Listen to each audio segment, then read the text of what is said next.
Speaking about memorials, as crews work to remove that green paint from the Lincoln Memorial, we're now hearing from a woman who says she first reported that vandalism to police. Jamie McDaniel says she and a friend were out checking out the landmark early Friday morning when they spotted the splash of paint. Jay Korf has the story.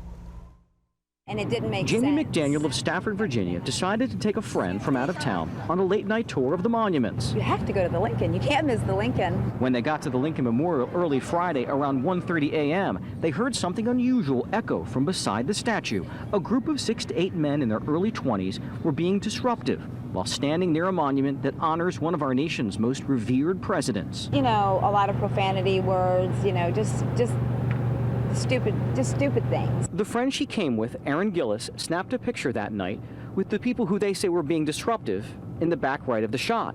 Moments later, those men left, and the friends approached the statue. That's when they saw green paint splattered across the marble, green paint that days later remains. I start looking and I see the green paint, and you look over to the other side and you see the green paint, and then all of a sudden, you know, I'm looking down and there's white paint and it's still wet. Her mind raced, and then she saw two 20-ounce bottles of Mountain Dew. She says one was carrying green paint, the other white paint. Either someone just dropped it, but the ironic thing is that there were white footprints leading all the way up to it. She says she waited several minutes for a U.S. Park police officer to arrive on his rounds. He was startled. He's like, no way, I was just here. McDaniel does not know if the men she heard swearing were involved in the vandalism, but she and Gillis hope what they saw, heard, and captured will help crack this case.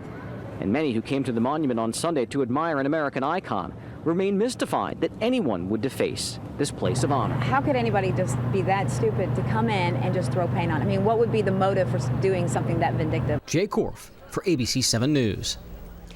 Now, we should point out that U.S. Park Police have confirmed that they do have surveillance video of this incident, but at this time, they've not identified or named any suspects. We also know that they are very interested in examining the pictures taken that night of the incident by Aaron Gillis. As far as the paint, officials do believe they'll get all of it off without damaging the base and the statue, but there's no word yet on how long that will take. Atria.